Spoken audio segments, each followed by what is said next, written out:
I'm an engineer by trade, and what engineers do is they go and build, and they don't think a lot about storytelling. Quote by Travis Kalanick. And I'd like to challenge that today. Hi, I'm Olivia Augustin, and this is English for Engineers.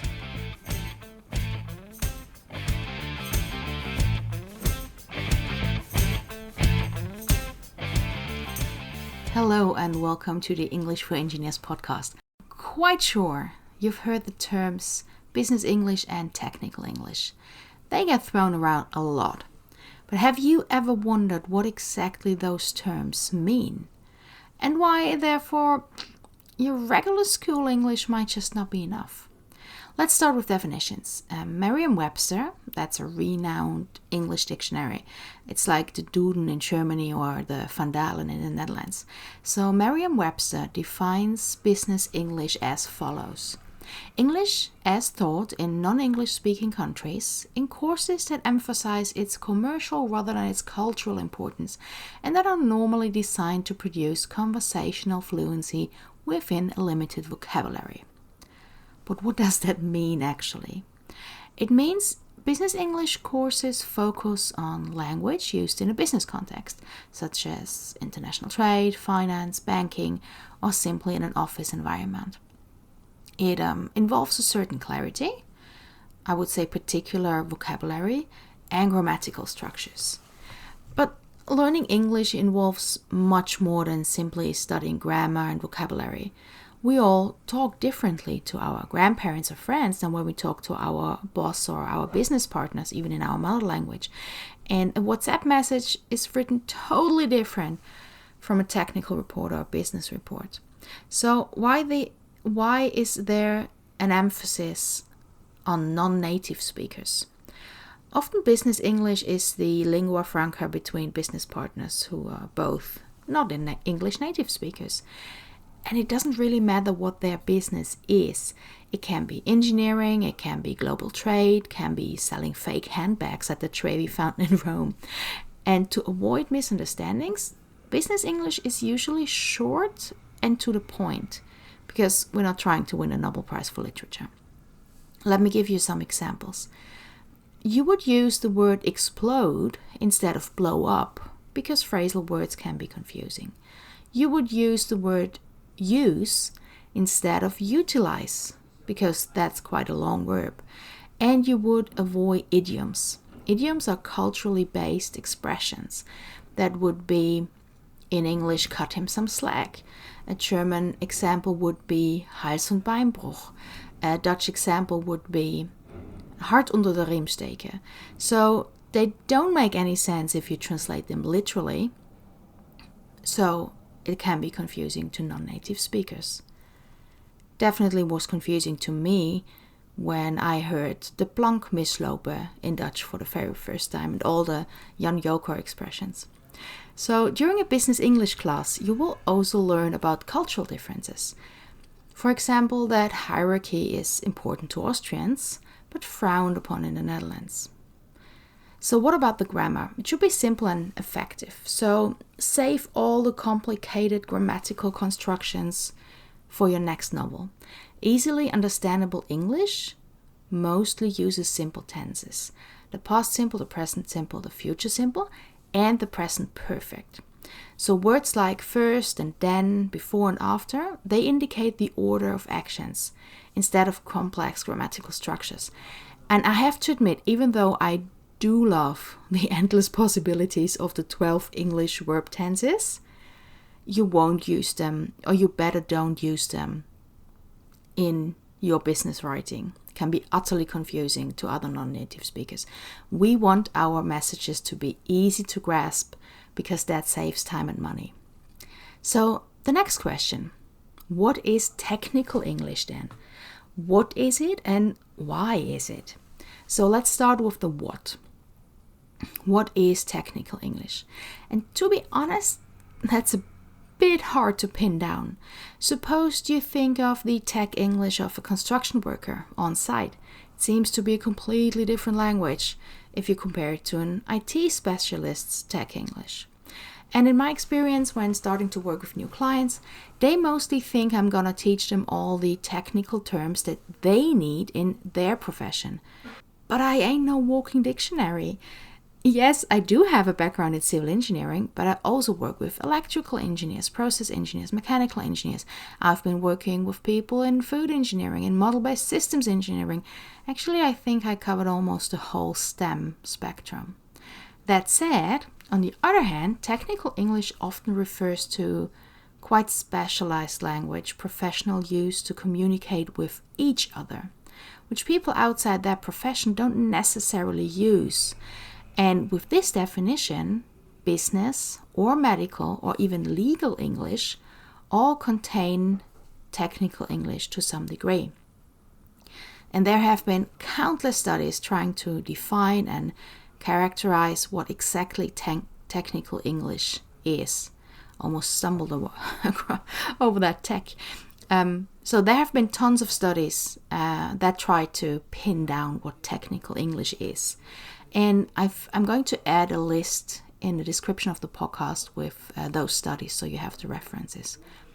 Quite recently, I had an interesting discussion with Dr. Rachel Wolford, that's a friend of mine, who helps STEM researchers in the US, so native speakers, to upgrade their writing skills to get their scientific research published. And Rachel has a PhD in rhetoric and professional communication.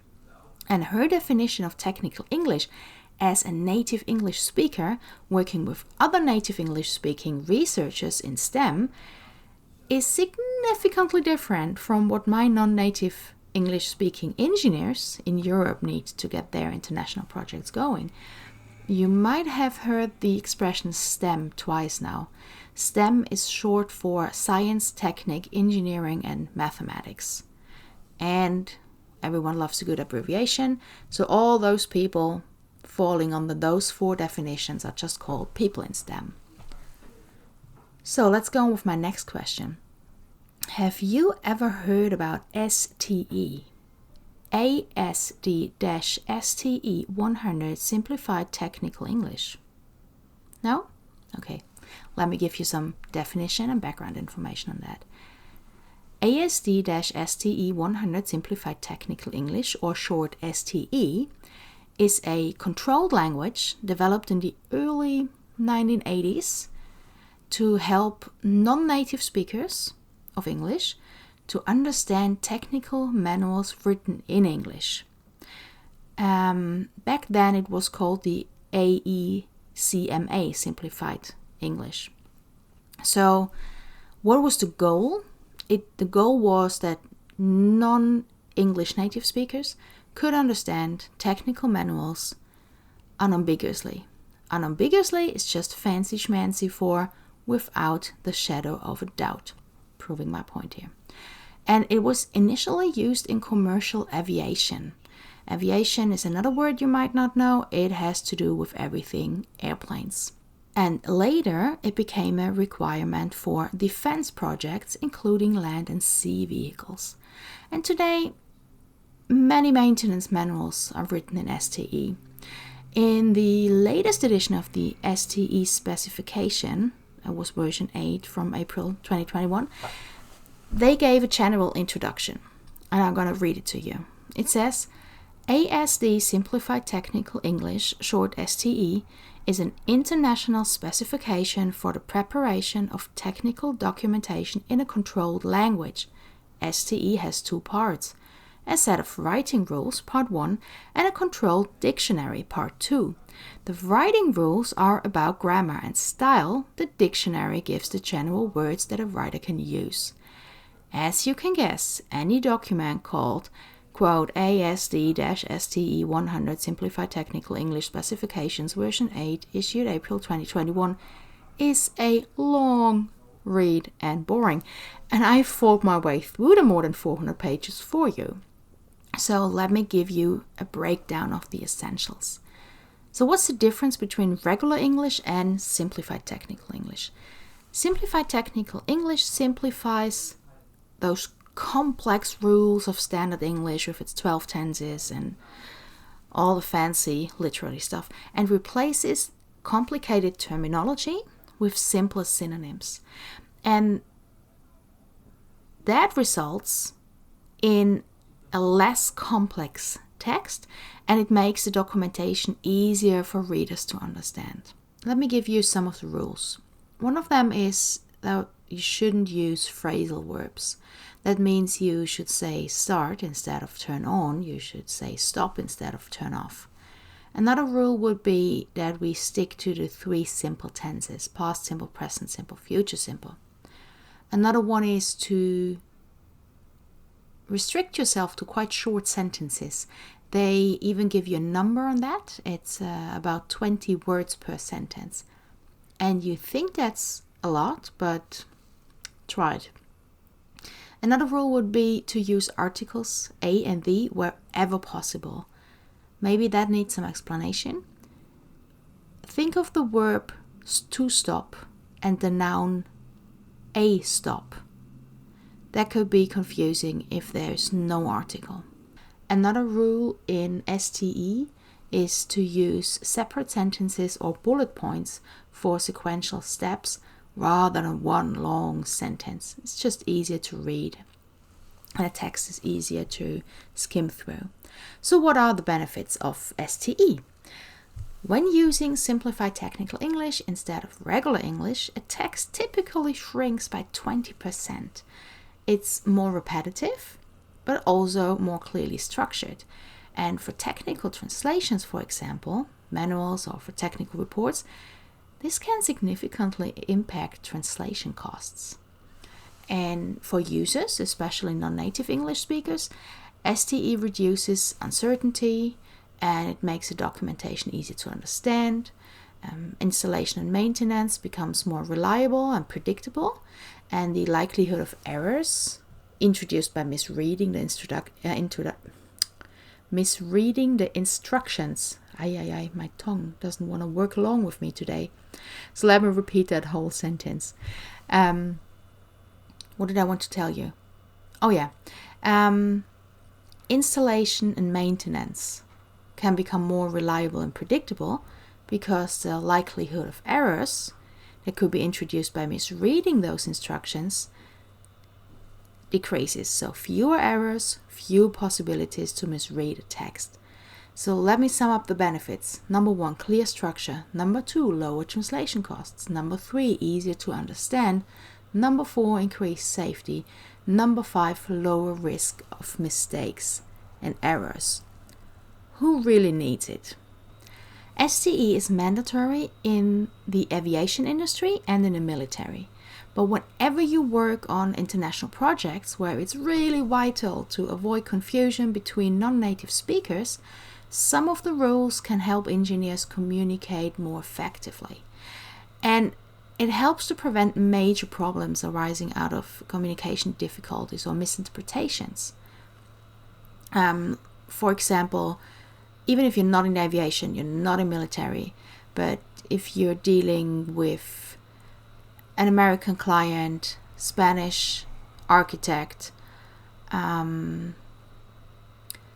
your company is a construction company, you're consulting from Austria, you have workers from Germany, but you also have calculators in Romania. So you need to have a simple English, so you have to simplify your communication, and some of the rules of STE can really help to implement that. Why did I tell you all this? The differences between business English, simplified technical English, and that vague technical English that hovers somewhere in between. I did tell you that because next time someone tells you they teach technical English, ask them what exactly they mean. And that's why I like to call this hybrid of business English, necessary tech vocabulary, and the helpful rules of STE. That's why I like to call this hybrid English for engineers. And if you wonder if your business might benefit from English for engineers as well, feel free to have a look at my website, my blog, my social media. Really feel free to check me out. And I'm also going to put a link down there at the podcast description where you can book a free consultation and get in touch with me. that was it for today, my friends. Talk to you soon. Take care of yourself.